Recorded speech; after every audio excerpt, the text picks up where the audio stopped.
ಗೃಹಲಕ್ಷ್ಮಿ ಇವತ್ತಿಗೂ ಸಹ ಬೆಳಗಾವಿಯ ಚಳಿಗಾಲದ ಅಧಿವೇಶನದಲ್ಲಿ ಸಚಿವರು ಏನು ಸದನಕ್ಕೆ ತಪ್ಪು ಮಾಹಿತಿಯನ್ನು ಕೊಟ್ಟರು.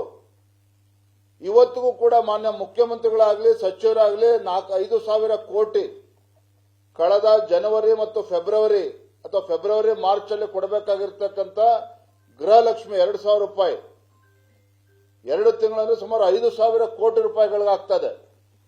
ಇವತ್ತಿಗೂ ಕೂಡ ಸಮರ್ಪಕವಾಗಿ ರಾಜ್ಯ ಸರ್ಕಾರದ ಕಡೆಯಿಂದ ಉತ್ತರ ಬಂದಿಲ್ಲ. ಹಣ ಎಲ್ಲೋಯ್ತು ಅಂತೇಳಿ ಇವತ್ತು ಕೂಡ ಉತ್ತರ ಕೊಡೋದಕ್ಕೆ ಸಾಧ್ಯ ಆಗಿಲ್ಲ. ಎಲ್ಲಿ ಹಣ ದುರ್ಬಳಕೆ ಆಗಿದೆ, ಎಲ್ಲೋಗಿದೆ ಅನ್ನೋದನ್ನ ಇವತ್ತು ಕೂಡ ಉತ್ತರ ಕೊಟ್ಟಿಲ್ಲ. ಗೃಹಲಕ್ಷ್ಮಿ ಮತ್ತು ಸರ್ಕಾರದ ವೈಫಲ್ಯಗಳನ್ನು ತೆಗೆದುಕೊಂಡು ಹುಬ್ಬಳ್ಳಿನಲ್ಲಿ ಒಂದು ಬೃಹತ್ ಹೋರಾಟವನ್ನು ಮುಂದಿನ ದಿನಗಳಲ್ಲಿ ನಾವು ಆಯೋಜನೆ ಮಾಡೋರಿದ್ದೇವೆ.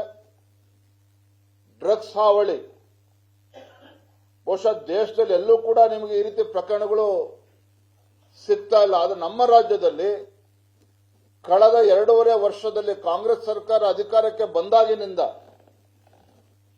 ವಿಪರೀತವಾಗಿ ಇವತ್ತು ಡ್ರಗ್ಸ್ ಸೀಸ್ ಆಗ್ತಾ ಇರತಕ್ಕಂಥದ್ದು ಬಹಳ ಕಳವಳಕಾರಿ ಬೆಳವಣಿಗೆ. ಇದು ಒಂದ್ ಕಡೆ ಡ್ರಗ್ಸ್ ಸೀಸ್ ಆಗ್ತಾ ಇದೆ, ಇಷ್ಟು ದೊಡ್ಡ ಪ್ರಮಾಣದಲ್ಲಿ ಡ್ರಗ್ಸ್ ಸೀಸ್ ಆಗ್ತಾ ಇದೆ ಅಂತ ಹೇಳಿದ್ರೆ ನಮ್ಮ ರಾಜ್ಯದಲ್ಲಿ ಯಾಕೆಷ್ಟು ಡ್ರಗ್ಸ್ಗಳು ಇವತ್ತು ಸೀಸ್ ಆಗ್ತಾ ಇದೆ?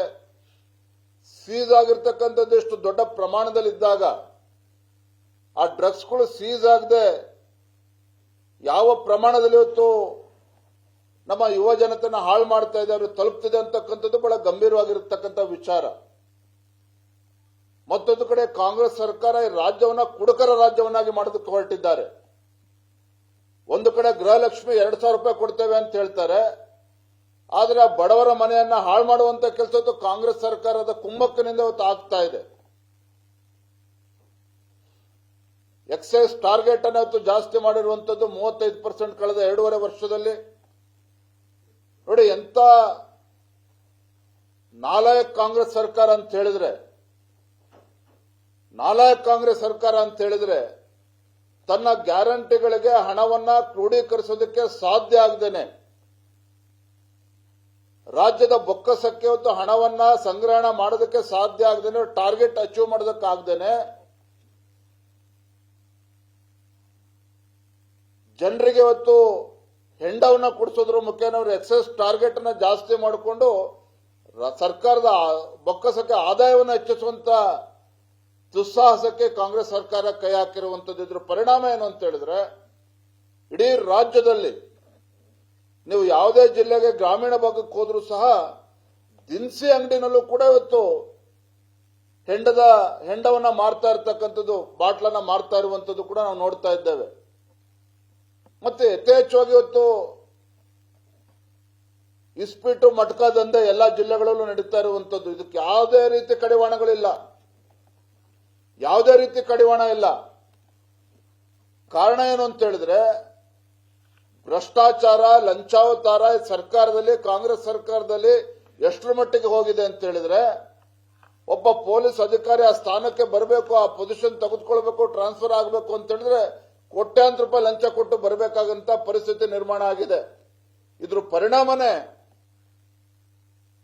ಇವತ್ತು ಇಸ್ಪೀಟು ಮಟ್ಕಾದಂದೆ ಇಡೀ ರಾಜ್ಯದಲ್ಲಿ ಇವತ್ತು ಯಥೇಚ್ಛವಾಗಿ ನಡೀತಾ ಇರುವಂತದ್ದು.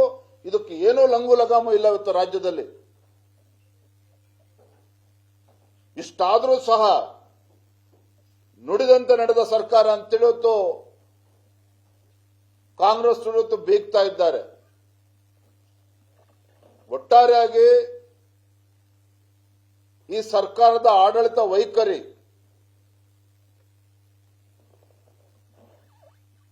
ಯಾವುದೇ ಒಂದು ಜನಪರ ಯೋಜನೆಯನ್ನ ಕೊಡದೇ ಇರುವಂತದ್ದು,